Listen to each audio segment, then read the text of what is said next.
हमारे साथ बात करने के लिए बिहार से जेडीयू सांसद शिवहर से लवली आनंद जी हैं। मैम, बजट आज पेश किया गया, लेकिन लगातार देखा जा रहा था बिहार को विशेष राज्य के लिए मांगा जा रहा था, लेकिन विशेष राज्य तो नहीं दिया गया, लेकिन विशेष पैकेज दिया गया। कैसे देखते हैं इसको?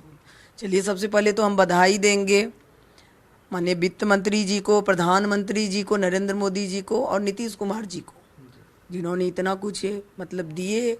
और जो पहले हमारा जो पार्टी का मुद्दा था विशेष राज्य या ये विशेष पैकेज, भाई विकास चाहिए ना बिहार में। आप लोग जान रहे हैं कि जब बिहार का बंटवारा हुआ, झारखंड बना, तो हम लोग लगातार कह रहे थे कि खनिज संपदा जो है झारखंड चला गया।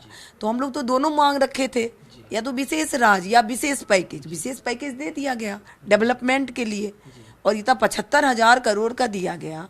और आप देखिए कि जो बाढ़ क्षेत्र, बाढ़ ग्रसित क्षेत्र जो नेपाल से पानी आता था, उसमें डैम बनाने के लिए कहा गया, और उससे कितना फायदा होगा। शिवहर क्षेत्र जहाँ से हम आते हैं, वहाँ बेरगनिया है, नेपाल बॉर्डर पे है, गोरासान है, नेपाल बॉर्डर पर है, शिवहर का है, बहुत सारा एरिया जिसमें पानी, तो वहाँ डैम बन जाएगा तो वहाँ भी फायदा होगा।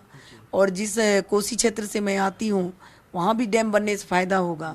तो इतना कुछ हुआ है, हाईवे बन रहा है पूर्णिया से कहाँ बक्सर तक, वो उसमें भी दिया गया है, 26,000 करोड़ का दिया गया है। आपको बहुत सारा चीज़ हुआ है बिहार में। तो विपक्ष को तो लग रहा है कि जब उसकी सरकार थी, यूपीए की सरकार थी और रेल मंत्री थे लालू जी, तो उस समय बिहार की याद नहीं आई थी।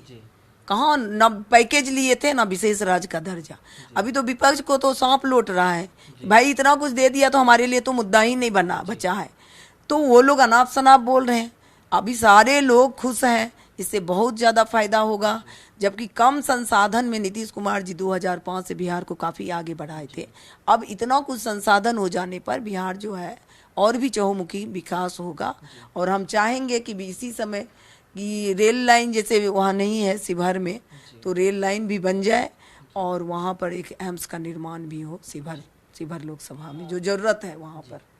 जैसे कि हम भी बिहार से बिलोंग करते हैं, तो अमूमन देखा जाता है कि बिहार में जो यूथ हैं, युवा जो हैं, वो दूसरे राज्यों में रोजगार के लिए जाते हैं। बिहार में रोजगार की कमी है। इस पैकेज से कितना प्रभाव पड़ेगा और बिहार में रोजगार का कितना इम्पैक्ट पड़ेगा? इसमें तो आप देखें कि नौजवान के लिए भी दिया गया है, पैकेज दिया गया है नौजवान के लिए, किसान के लिए, महिलाओं के लिए, ये 3-4 वर्ग करके कि ये लोग को सबको फ़ायदा होगा।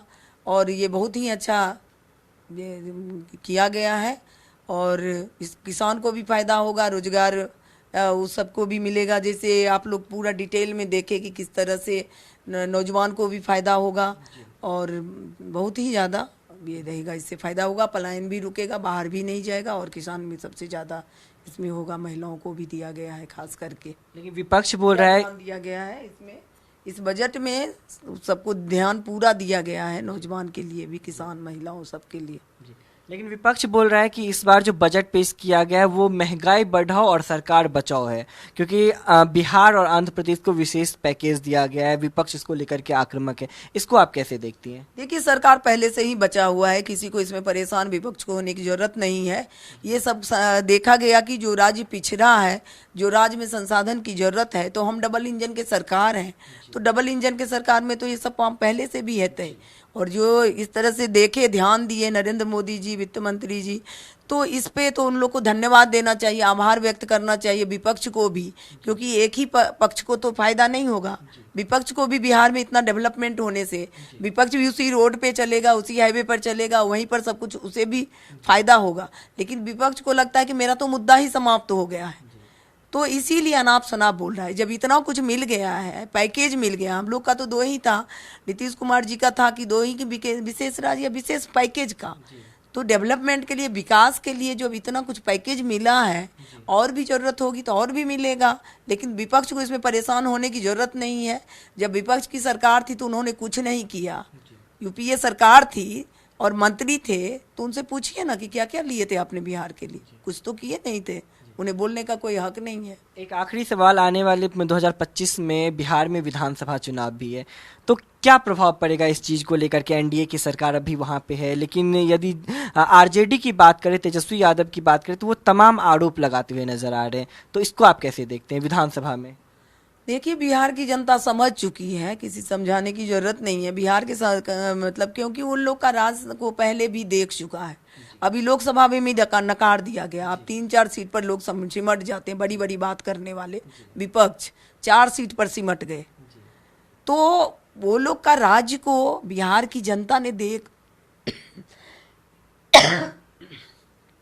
तबीयत खराब है। अमूमन देखा जाता है लगातार यदि हम बिहार की जिक्र करें तो बिहार को विशेष राज्य का मांग किया जाता था, लेकिन विशेष पैकेज दिया गया। अब देखना ये हुआ कि बिहार के इस विशेष जो पैकेज दिया गया, विशेष पैकेज, इससे कितना प्रभाव पड़ने वाला है। ये हमारे साथ बात करने के लिए लवली आनंद जी थे।